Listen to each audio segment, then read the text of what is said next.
La mente del violador muestra cómo se trabaja para desactivar a 5 agresores sexuales a través de un programa denominado Control de la Agresión Sexual, SAC, siglas que toma de su origen inglés, Sexual Aggression Control. El equipo de rodaje ha pasado 6 meses conviviendo con los agresores, investigando sus trayectorias de vida e intentando, en definitiva, entender cómo funciona la mente del violador. Las estadísticas dicen que entre los alumnos del SAC solo reincide uno entre 25, pero los tiempos de evaluación son aún cortos. Hasta que transcurran 10 años sin reincidencia, no se considera que el agresor sexual está totalmente rehabilitado. En España hay más de 3.000 agresores sexuales cumpliendo condena y cada año se denuncian 8.000 nuevos delitos contra la libertad sexual. Los expertos calculan que se cometen 4 veces más que quedan en la sombra. Con dirección, realización y guión de Albert Solé, La mente del violador. Entré en la cárcel en el año 91 por 2 delitos de agresión sexual. Estoy pagando una condena de 6 años por agresión sexual. Estoy aquí en Brians cumpliendo varias condenas por delitos sexuales con menores. Estoy cumpliendo un delito de una violación, ¿vale? En un plis plas pues cogí, le quité la ropa, se lo quité todo y la violé. Sobre la izquierda tenemos cómo funcionaría el cerebro de una persona sana. Si lo comparamos con el cerebro de un psicópata, encontramos que toda esta área, que en la persona normal es una de las más excitadas, de la que está funcionando, en el cerebro del psicópata no está funcionando. Por lo tanto, ellos van a necesitar una estimulación mucho mayor para provocar la misma reacción que se pudiera provocar a una persona con un cerebro sano.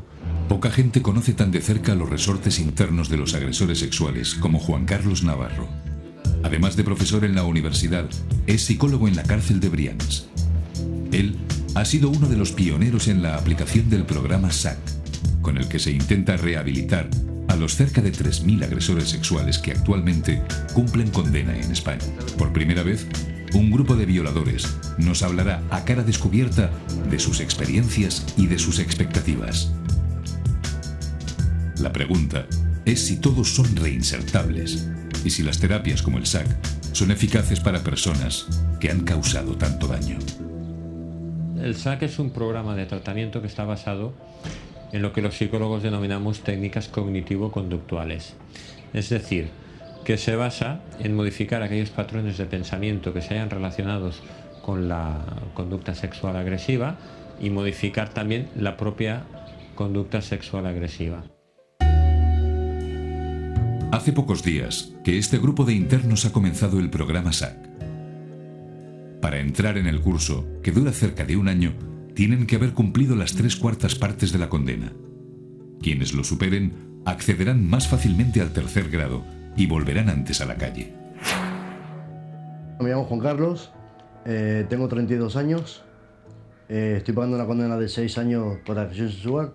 La primera vez entré en prisión a los 16 por agresión sexual también.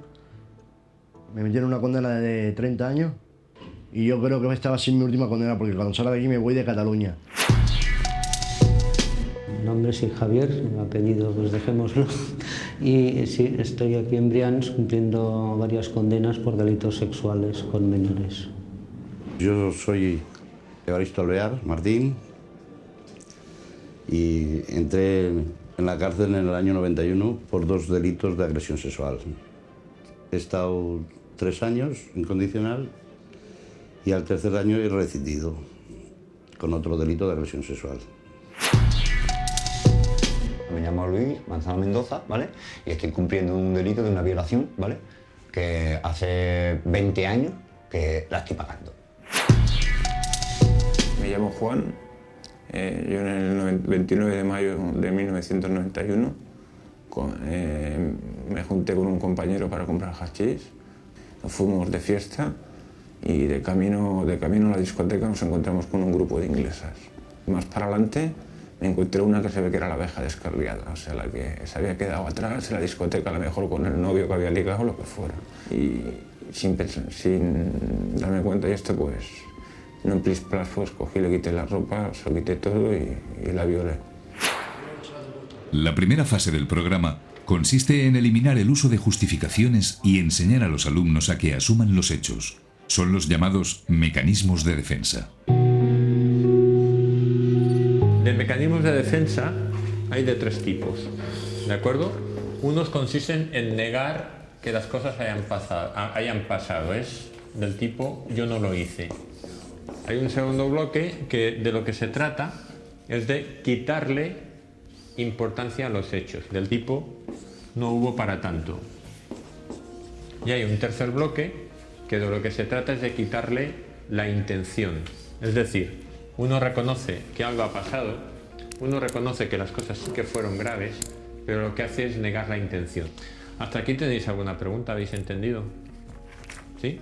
Pues vamos a hacer un ejercicio.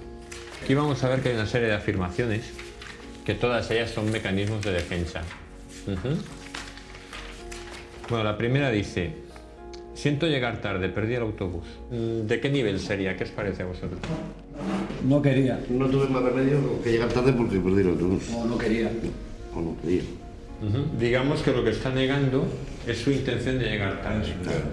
Ahora vamos a hacer algunos de los de la página siguiente, ¿vale? Dice, yo no violé a esa mujer, está mintiendo porque me odia. De la misma manera que antes. ¿En qué nivel estaríamos? ¿Qué opinas? Que no tuvo la intención. ¿No tuvo la intención? ¿Hay otras opiniones? Sí. ¿Cuál? En el está negando que no la violó. Negación. Fijaros que hay negación, pero añade algo. Es que ella me odia. Por tanto, añade algo de coartada. El SAC es algo así como un máster, un programa intensivo con el que se intenta desactivar los instintos agresivos de los alumnos. En total son 200 sesiones de grupo e individuales de 2 horas diarias cada una. Hoy, al otro Juan Carlos, al violador en serie que lleva más de media vida en la cárcel, le toca la prueba de fuego, contar sus delitos al resto de sus compañeros. Ahora lo que iría bien, para continuar con el tema, que alguno de vosotros explicase qué es lo que sucedió, y el resto se trata de que estéis atentos para tratar de encontrar qué mecanismos de defensa utiliza pues aquel que explique lo que pasó, ¿de acuerdo? ¿Alguno de vosotros quiere hacerlo el primero? Yo mismo. Pues venga, adelante. Antes de entrar en prisión, pues llevaba una vida bastante normal, pero se fueron complicando las cosas. Se quedó embarazada la chica con la que yo estaba y me saturé, me hice una pelota y la pelota fue a más, que ya me quedé como en blanco y empecé a cometer pequeños delitos que era el robo para pagarme pues lo que era para pasar el mes. Y luego pues aprovechaba y a alguna chica pues le metía mano, le tocaba los pechos, le tocaba el culo. Y todo esto se convirtió pues en una agresión porque lo hacía con mi propio vehículo. Bueno, vamos a ver. Juan Carlos reconoce que fue él el que hizo esto. Sí, luego aquí no está, ¿vale? ¿Ha hecho algún tipo de minimización en el sentido de decir es que no hubo para tanto? ¿No lo ha hecho? ¿No os ha parecido que decía en cierta manera es que solo hice unos tocamientos? Es decir, que fijaros que algo de minimización sí que contenía esto que dice. Pero había más mecanismos de defensa. Estaba bien de coco. Que no estaba bien del coco. Ha dicho que tenía como una especie de pelota en la cabeza, que se le hizo una pelota y que no veía ya nada claro. Esto es lo que has venido en cierta manera a decir, ¿verdad? Sí. Como diciendo, no estaban mis cabales en aquellos momentos.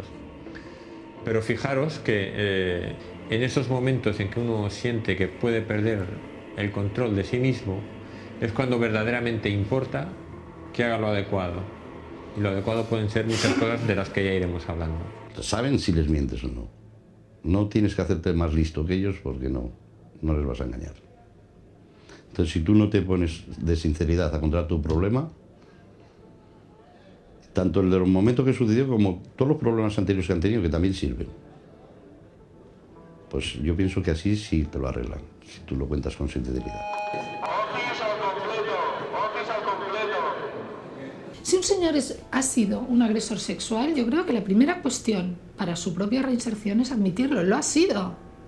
Lo ha sido. Y por tanto tiene que reorganizar su vida a partir de que lo ha sido. Igual que una víctima ha sido violada. Y tiene que reorganizar su vida a partir de ahí. No lo puede borrar. No se borra nunca, jamás. El ver películas porno, el ver revistas porno, tú dices, bueno, pues yo quiero hacer con mi pareja esto, ¿no? Y a lo mejor mi pareja no quiere. Entonces, pues, tú dices, bueno, como con la novia no puedo hacer esto porque la novia igual te dice que eres un guarro o es una guarrería, pues le voy a coger una tía, la voy a obligar y con ella hago lo que me da la gana. La decisión de agredir no es que la tomes en un momento. Yo, por ejemplo, me inventaba un rollo del trabajo para un gimnasio. Les decía que era un gimnasio y que las iba a enseñar yo a dar masajes y tal. Entonces, llegando un momento, pues me enfrentaba, o sea, ya las abusaba de ellas. Una vez que ellos son suficientemente realistas sobre lo que han hecho y sobre sus consecuencias, y sobre todo también sobre los problemas que subyacen a su conducta, ya empezamos a trabajar otras cosas, como por ejemplo las distorsiones cognitivas. Juan Carlos, el hombre que tuvo en jaque a la policía durante meses, se ha teñido de rubio y se ha afeitado la barba. Siempre fue el hombre de las milcas. Transcurridos ya los 2 primeros meses, los alumnos del SAC se enfrentan ahora al conocimiento de su propio mundo emocional. Lo que vamos a hacer ahora es hablar un poco más profundamente de los pensamientos y de los errores de pensamiento. Es aquello a lo que llamamos distorsiones cognitivas. Son errores de pensamiento, porque muchas veces pues, podemos tener pensamientos que no están adecuados con la realidad. ¿Tú crees, Iván, que en tu caso te pudo pasar algo por el estilo? Explícate un poco para... A ver, tú estabas con una chica en una fiesta o algo por el estilo. Sí, yo estaba en una discoteca un fin de semana, como todo el mundo ha salido un fin de semana en Marimango con un compañero mío. Se ha acercado de nosotros 2 chicas de Sudamérica, cuales ha bailado de las 12 de la noche hasta las 4 de la mañana, invitándome cubata, bailando. Al final, cuando se cerraba la discoteca, hemos llegado de un consentido de acuerdo para pasarlo bien en mi casa. ¿Tú crees que pudiste entender que ella estaba de acuerdo y que ella no estuviese de acuerdo? ¿O que ella se asustase en algún momento? Sí, puede ser que se ha asustado en una discoteca. Cuando hemos llegado en mi casa, yo he metido la pata porque no tenía que llevarlo en mi casa compartiendo piso con mis compañeros. ¿Vosotros creéis, los demás, por lo que explica Iván, que pudo haber algo de interpretación de pensamiento en todo esto que explica? Bueno, más bien él está diciendo que la interpretación del pensamiento era de la chavala. Pero visto así desde fuera, ¿qué opinas? Pienso que él también, pues que pensaba que era una muchacha como la vio más fácil o así, entonces él ya se hacía la idea de que ella iba a aceptar. El programa SAC, que en inglés significa Control de la Agresión Sexual, fue desarrollado en países como Canadá y Nueva Zelanda. Ahora, tras 10 años de pruebas en esta cárcel dependiente de la Generalitat de Cataluña, se ha empezado a extender al conjunto de los penales españoles. Los especialistas afirman que 1 de cada 5 violadores sin tratamiento vuelve a agredir, mientras que entre los alumnos del SAC el índice de reincidencia baja a un escaso 4%. El SAC es como si fuera un estilo de autoescuela. Autoescuela donde la gente se saca carne con CIF. Aquí en el SAC, en el programa este, se hacen las prácticas y la teórica pues se hace cuando sales de permiso, cuando sales de programada. Y en función de cómo vas saliendo a la calle y vas volviendo los permisos, pues eso es la teórica de a ver cómo te desenvuelves en la calle. Si pones atención y te tiras 1 año o 2 como yo me he tirado, pues aprendes. Hacer programas seguro que sirve, porque es que ya por definición tiene que servir, porque es que lo demás estropea. Si entras por agresión sexual, si no arreglas el problema que tienes, cuando salgas vas a volver a delinquir. Si entras por robo y no arreglas el problema que tienes, cuando salgas vas a volver a robar. O sea que en sí los años que te meta un juez de cárcel no valen para nada. Si luego dentro de ese centro penitenciario no hay unos profesionales que te hacen ver el problema que tienes y te lo intentan solucionarlo, vas a seguir igual. Por eso las circunstancias que se dan, el día que sale uno y vuelve... Ha habido agresiones sexuales que luego han matado. Sabéis que hace poco, ¿no? A las 4:30 de la tarde la Guardia Civil ha detenido en Girona al presunto asesino de 2 jóvenes policías en Barcelona. Este es Pedro Jiménez, el presunto asesino de las 2 mujeres policías. Pero hay excepciones muy dolorosas. La más sonada fue la de Pedro Jiménez, uno de los alumnos del programa bien conocido por sus compañeros. El mismo día que salió de permiso, presuntamente violó y mató a 2 mujeres policías en prácticas. El caso creó una gran alarma social. Los que salen en los diarios, en los medios, siempre va a ser ese 4% que reincide. Bueno, cuando hablo de este 4%, no se piense que todos los que están dentro de ese 4% han cometido delitos muy graves, o sea, que son verdaderamente leves. De hecho, graves, yo diría que hemos tenido una sola reincidencia en 10 años. Lo que sucede es lo que comentaba, ¿no? Que este tipo de reincidencias pues son motivo de primera plana y ponen en duda todo lo demás. El 96% que no reinciden no sale en los diarios. A nosotras nos gustaría conocer con mayor exactitud de dónde sacan estas cifras, porque los porcentajes, las estadísticas, todos sabemos que depende de cómo se valoren, qué elementos sean los que se estén cuantificando, nos dan un resultado, nos dan otro. Nosotras estamos viviendo o recogiendo la realidad, y la realidad es que todavía, desgraciadamente, esos programas no están dando el resultado que se esperaba. Reducir la reincidencia es nuestro objetivo y con estos programas tenemos constancia de que se reduce. Ahora, otra cosa es hablar de la reincidencia cero. La reincidencia cero en ningún ámbito de la vida en que se toquen la conducta humana, incluso en otros ámbitos, la reincidencia cero no existe. En el módulo 1 de esta prisión conviven más de 200 internos, todos ellos con delitos de sangre o de sexo. Aquí se respetan entre ellos, pero existe una curiosa jerarquía del delito en la que los agresores sexuales ocupan el último lugar. Juan lo sabe bien. Desde el primer día que entré, desde el 14 de junio del 91, siempre he tenido problemas. Que si para entrar por el comedor, que si ponerte en la cola del economato y por detrás te quemas la chaqueta. Bueno, ya es triste, que estando aquí todo el mundo por lo que esté, pues hay algunos que todavía vayan juzgando a los otros. A veces los que más se meten con unos son gente que también las ha hecho muy gordas en otros sentidos. Por ejemplo, sí, no sé, alguien que te diga que ha matado a 2 o 3 personas y considere que tú eres una persona despreciable por lo que has hecho, pues no deja de ser curioso. Dentro del propio programa hay problemas de convivencia. Los agresores de menores son los peor considerados. ¿Por qué nos mezcla? ¿Por qué nos pone, por ejemplo, si yo estoy preparado por agresión sexual a una mujer y el Iván igual, lo más lógico que estará el Iván y yo juntos? Escucha, tienes que darte cuenta que todo lo que entre en el cuadro de agresiones sexuales... Esta lo dices tú, yo no estoy de acuerdo contigo. Escucha, luego hay otro marco, el que estamos... Uno que va con cuchillo por la calle, coge una mujer o abusa de ella o mata, uno que viola a 20 niños y es igual que yo. No, Iván, una persona que entra... Que por culpa de uno que entra 7 veces en la cárcel, pagamos el resto de más, porque sale a la calle de un permiso y rescinde, se pone a abusar más, luego se confunde por culpa de uno o 2 que hace esta cosa, pagamos nosotros los platos rotos, dice que vamos a cometer el mismo error que Si le algo. preguntásemos a la víctima tuya, sí, la persona que te denunció por haberla agredida sexualmente, ¿tú qué crees que opinaría ella? Esto le estoy preguntando para que reflexione un poco, ¿no? ¿Cómo decidir qué delito es más grave? ¿El que ha causado más daños a la víctima? Hombre, y ella... ¿El que tiene más años de condena? No, y ella está contenta. ¿A quién le preguntamos para que lo decida? Me llamo Raquel, tengo 23 años y hace 3 años pues fui víctima de una agresión sexual.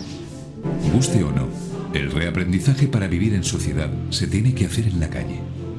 La calle es el único lugar posible para poder saber a ciencia cierta si los alumnos del SAC están rehabilitados o no. Mientras dure la condena, Juan Carlos, el violador en serie, estará bajo control de profesionales y de jueces. Este seguimiento se irá diluyendo progresivamente. El día que acabe la pena, solo él podrá decidir cómo rehacer una vida que hasta ahora solo ha conocido y provocado sufrimiento. En España se denuncian 8.000 delitos contra la libertad sexual cada año. Los expertos aseguran que se cometen 3 veces más, pero quedan en la sombra. Raquel fue agredida al atardecer por un violador que estaba de permiso penitenciario. La condena que recibió fue muy leve. El juez apreció un atenuante por enfermedad mental. Cuando el juez dictaminó la sentencia, dijo que le ponían un atenuante porque aunque sí que es cierto que sabía lo que está bien y lo que está mal, y es capaz de reconocerlo, también dice que su inteligencia está dentro de los límites de la normalidad y que él no tiene la capacidad de controlar sus impulsos. Es cierto que hay muchos mitos sociales al respecto de la agresión sexual.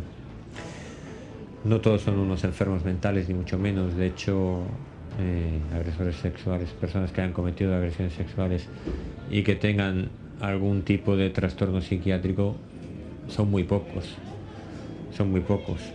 Dicen que yo tengo 2 focos de ataque epiléptico, uno a la parte derecha y otra a la parte izquierda. Eso me lo hicieron en el psiquiátrico de Alicante, y en la calle y todo, ¿vale? Yo no soy agresivo. Me hacen ser agresivo. Me diagnosticaron, aparte del trastorno de personalidad, una psicopatía en 2º grado. Pero yo me veo muy bien. Hay gente que dice, está loco. Loco no hay ninguno. Loco, yo pienso que las personas locas, no sé, hay muy pocas locas. Porque un loco se da con una piedra en la cabeza, ¿no? Tú lo que haces es daño a otra persona, no te lo haces a ti. Hay varias teorías acerca del origen de la agresión sexual.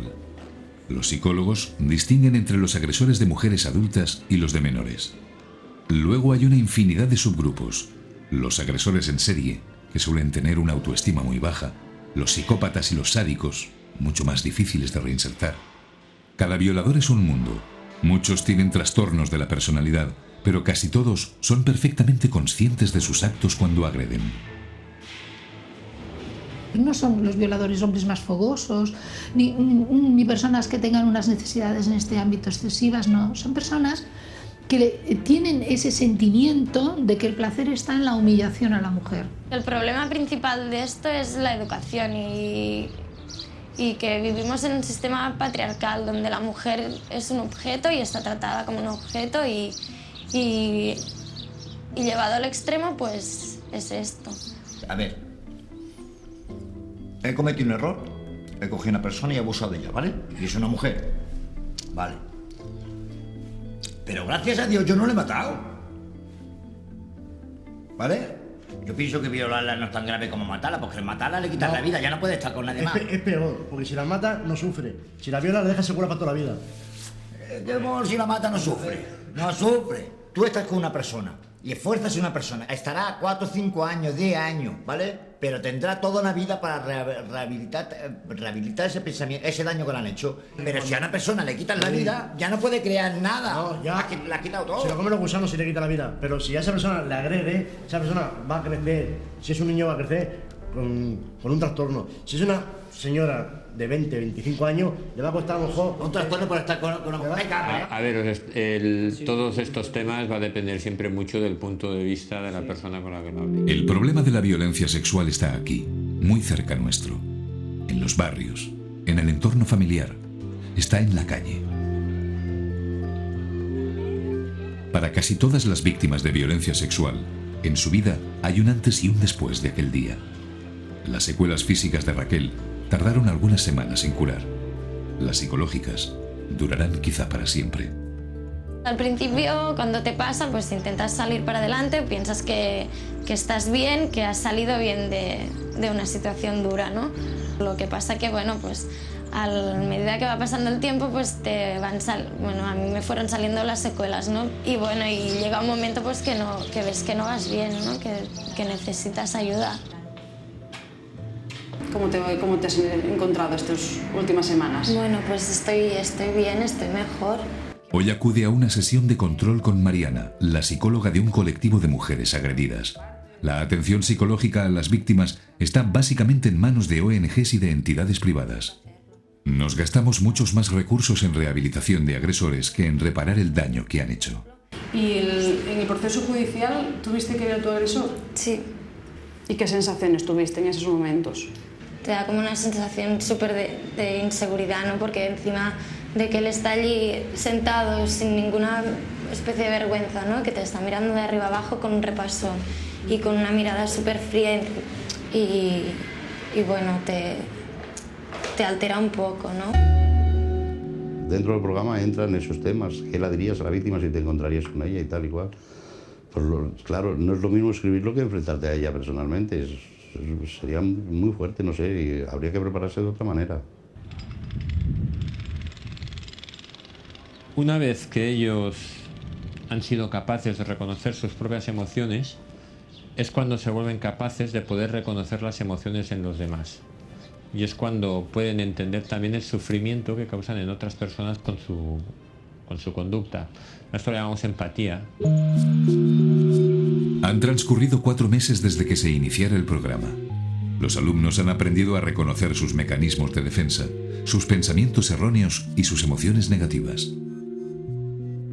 Ahora toca una de las fases más importantes: comprender a la víctima. Juan Carlos, el violador, se ha propuesto esta vez sí demostrar que es capaz de enfrentarse a la verdad de sus delitos. Es el llamado informe de responsabilidad. Bueno, hoy vamos a hablar un poco del tema de la empatía. ¿Sabéis lo que quiere decir la palabra empatía? ¿Qué os sugiere? Ponerte en lugar de... Perdona, ¿puedo poner un ejemplo que se entenderá perfectamente? Haz la prueba. A ver, es cierto que voy a pasar vergüenza porque esto me remueve un poco me remueve los sentimientos y la vergüenza pues está ahí, ¿no? Aunque a veces se pierda, pero sigue ahí.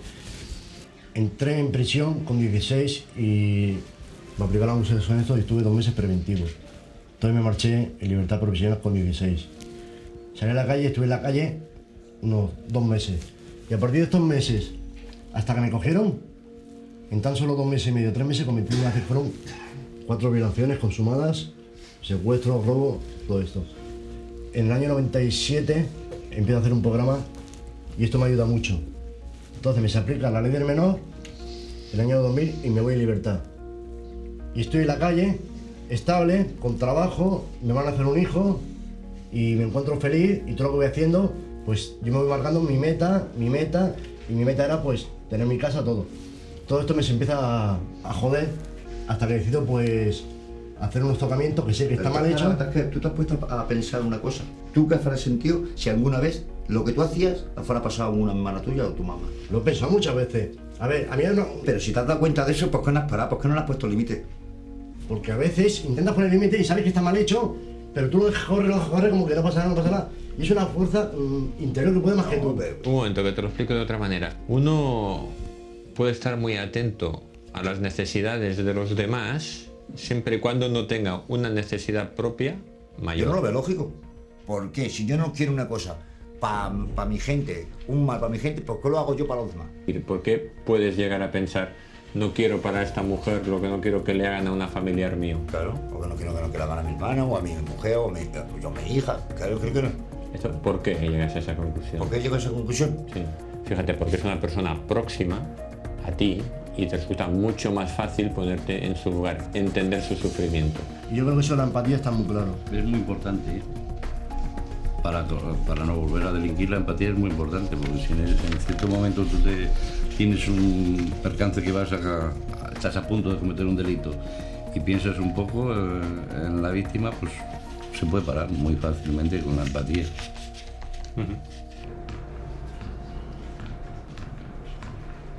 Con quien más habla Juan Carlos es con su compañero Jordi.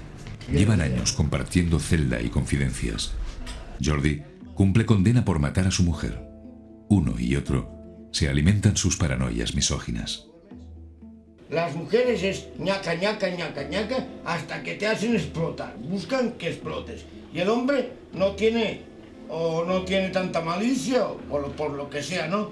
Tiene una reacción un poco fuerte. Entonces, ¿qué pasa? Que cuando hay un poco de reacción violenta, ya buscamos la manera, la llamada, digo llamada, porque no, la justicia no existe. Mira lo que tengo yo aquí puesto.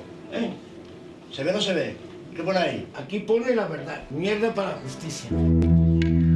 Aunque solo le cayeron 11 años, a Jordi aún le queda una larga condena por cumplir. La de Juan Carlos dependerá de cómo supere el programa de rehabilitación. La fiscal me pedía 11 y la jueza, que son todas feministas, me condena a 10 años y medio. Y menos mal que lo recurrí. Si no recurro nada, lo que diga la jueza es lo que vale. Me lo han metido 11 años. Porque lo dice una señora jueza que se piensa que es una diosa. En mi caso ha sido bastante arbitrario. Fue un accidente y me querían imputar ya como asesinato. Y como que vieron que no se podía... Pero no, Jordi, no se podía aguantar, no se podía sustentar. Dijeron, bueno, no le pondremos 19, le pondremos 11. Pero está muerta la que mataste. Esta ya está recten cantin pase. Si hubieran matado a mujer en Estados Unidos, tú, cadena perpetua, y yo ejecutado. Las penas por delitos contra la libertad sexual se han endurecido con la reforma del Código Penal. Muchos de estos internos han cumplido largas condenas de cárcel. Casi la mitad del grupo que está siguiendo el programa SAC en Brians es reincidente. La pregunta es cuántas oportunidades merece alguien para reinsertarse. En teoría, todo el mundo merece una segunda oportunidad. Lo que pasa que este chico ya la ha tenido, por ejemplo, la segunda oportunidad. Y sí, puede que se merezca una tercera, pero cuando tú pides una oportunidad tienes que demostrar que la vas a aprovechar, ¿no? La única solución que tiene en este sistema para cuando has hecho una picia de estas, tan gorda, yo pienso que la única forma de corregirlo es que no vuelvas a agredir. Yo creo que si las víctimas las confirman que tú no has vuelto a agredir, yo creo que llegarían a perdonarte. Yo muchas veces he pensado en escribirle y todo. He pensado en escribirle y pedirle disculpas y todo, pero por medio del abogado, pero como era un abogado de oficio y esto, pues tampoco supe hacerlo y no lo conseguí. Lógicamente no lo he perdonado y no sé si lo haré en algún momento de mi vida. De momento no. En esta fase se trata de hilvanar todo lo que han aprendido en las fases anteriores para, integrándolos, ser capaces de detectar aquellos momentos en que se puedan estar descompensando, inestabilizando, para poder tomar las medidas adecuadas. Les enseñamos también cuáles pueden ser estas medidas adecuadas y tratamos siempre de intervenir antes de que se produzcan las situaciones de riesgo que le puedan llevar a cometer nuevas agresiones. Bueno, os pongo una peli y os vais fijando y luego hablamos de lo que observéis, ¿de acuerdo? ¿Me explicáis un poquito qué es lo que habéis observado? Algo tiene raro. Muy alto de agresividad. Es una persona agresiva, diréis. Fijaros, recordad que a veces hemos hablado de lo que son factores de riesgo. Es todo aquello que puede acercar a alguien a la posibilidad de cometer una nueva agresión sexual.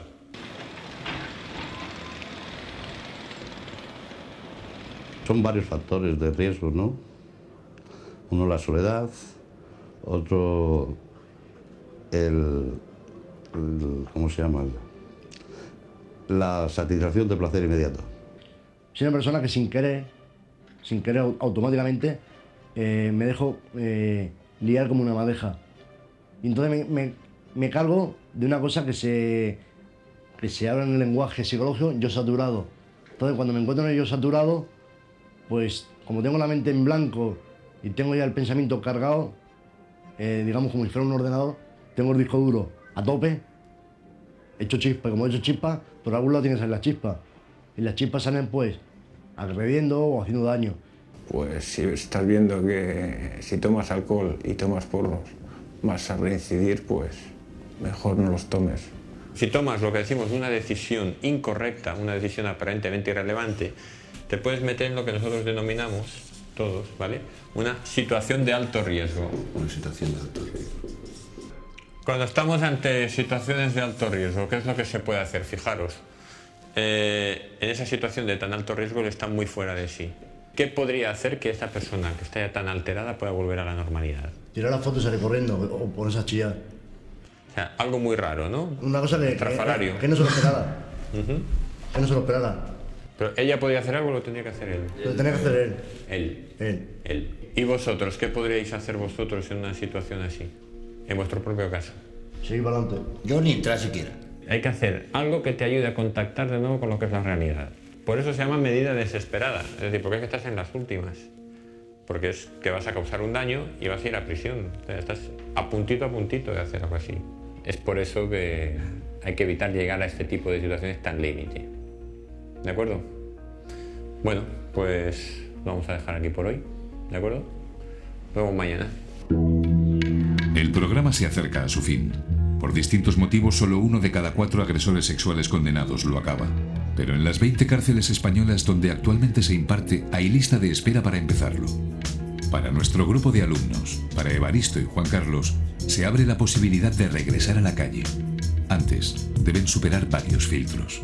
Hay un elemento que a mí me parece que es el más cuestionable, y es el hecho de que el participar en estos programas suponga la obtención de beneficios adicionales, porque eso lleva a que muchas personas que se apunten, evidentemente, no sea por el interés real de obtener una rehabilitación social, sino por los beneficios que van acumulados al entrar en esos programas. Hay algunos, un tanto por ciento muy pequeño, pero hay un tanto por ciento de que no han mirado el programa como un hecho para resolver su problema, sino han tirado como de beneficio, para que, coño, si hago el permiso, pues, si hago el programa me van a dar más pronto el permiso y tal, o a ver si puedo pillar calle antes, ¿no?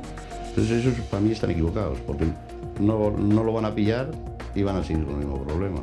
Yo veo gente que habla como yo, estoy hablando ahora, por ejemplo, en el SAC, está hablando bien y tal y cual, y luego en el patio pues saltan son otras versiones diferentes. El impulso de agresión sexual no se cura, pero los violadores pueden aprender a controlarlo, igual que una adicción. El psicólogo ha de evaluar si Juan Carlos está preparado para salir. Vamos a ponernos en una situación concreta. Vamos a ver, imagínate que te encuentras en una situación parecida a la que estabas en la última... Sí, me encontraría pues... ¿Qué podrías hacer? ¿Qué podría hacer? Lo primero es ponerme en contacto con las personas que me han ayudado, y aparte de lo que yo sé, pues que ellos me indicaran pues los pasos que debo de seguir. ¿Qué crees que fue lo que te impidió hacerlo antes? Estaban tan mal, depresivo, emocionalmente tan chafado, tan agobiado y tan fuera de sí, que aunque yo sabía que estaba mal aquello, era una forma de satisfacer mis necesidades y estar bien por un momento. ¿Crees que hubiese podido ir a más las cosas si no te cogen? Si no me lo han detenido, yo creo que la cosa puede haber ido puede haber encaminado muy mal. El psicólogo, en colaboración con los otros profesionales, informará a la Junta de Tratamiento de la cárcel que, a su vez, solicitará un permiso al juez de vigilancia. Esta maquinaria burocrática compleja debe decidir si estas auténticas bombas de relojería que pueden llegar a ser los agresores sexuales están desactivadas o no. Sí, nosotros somos conscientes de que recae un elevado grado de responsabilidad sobre nuestras espaldas, no solo de los psicólogos, también del resto de profesionales del ámbito penitenciario, criminólogos, trabajadores sociales, educadores, maestros, y bueno, y también la cadena de mando, obviamente, ¿no?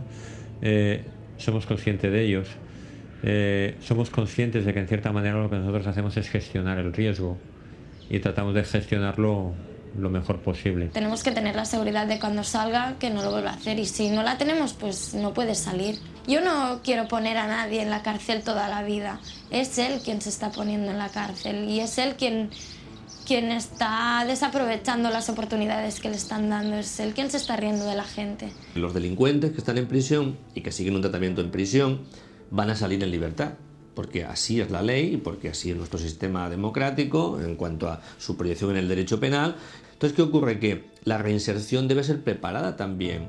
Debe ser preparada para que esa vida que han ido preparando con un cambio terapéutico pueda llevarse a cabo en la calle, en libertad, y estas personas puedan vivir una vida normalizada, tener sus relaciones familiares, su vida de pareja, si es así, su trabajo, como los demás, sin cometer nuevos delitos.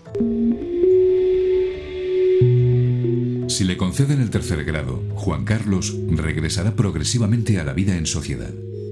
Cuando cumpla su condena, la ley española no prevé ninguna medida de control o seguimiento obligatoria. Tratamientos como la llamada castración química son de aplicación voluntaria. Javier lo hizo durante 2 años. Me explicaron que con ese tratamiento ni con Viagra se podían tener erecciones porque es que no había el deseo. Y la Viagra lo que hace es dar forma física a un deseo que existe antes. Entonces, pues me pareció muy bien. Se han probado en varios países métodos alternativos de tratamiento, como por ejemplo la castración, y en general se han mostrado poco efectivos, porque las agresiones sexuales, contra lo que pueda parecer, no tienen en general un componente sexual prioritariamente, sino que hay otros muchos componentes: expresión de ira, expresión de violencia, expresión de hostilidad, el dominio, la humillación. Todos estos componentes no son sexuales. Con la castración química se consigue amortiguar el componente sexual, pero no así los otros. Otra de las alternativas que se emplean en países anglosajones es un censo con agresores sexuales, en algunos casos consultables en Internet. Aparece todo el historial delictivo del condenado y su dirección, incluso muchos años después de haber terminado la condena. En España ha empezado a debatirse esta posibilidad. Eso es un camino de estigmatización de la gente, además ilegal. O sea, es decir, una persona que ha cumplido una condena no puede estar sometida a los controles que el Estado establezca desde sus órganos técnicos y jurídicos, judiciales, pero no sometida al control de cualquier ciudadano que quiera mirar a ver que si vive algún violador en tu barrio, ¿no? ¿Por qué las consecuencias de actos que dañan a los demás tienen que quedar borradas? Tienen que quedar borradas algunas, como son los antecedentes penales, porque así lo hemos establecido, pero eso no ha existido en su vida, eso ha existido. Y yo creo que el que se conozca no es malo, es bueno. Yo pienso que el seguimiento ya es el adecuado, porque tampoco te pueden estar encima de ti todo el día, ¿no? O sea, si tú no tienes solucionado tu problema, te basta con un día o 2 días para hacerlo. Cuando esté libre, el único punto de apoyo para Juan Carlos será su familia. Esto es Sant Andreu de la Barca, la ciudad del área industrial de Barcelona donde se crió. Aquí vive su padre Juan Pedro y su hermana Eva, que deberán encargarse de ayudarlo cuando regrese a la calle. La cuestión es saber si las familias están preparadas. Muchas se niegan a aceptar la gravedad de los delitos.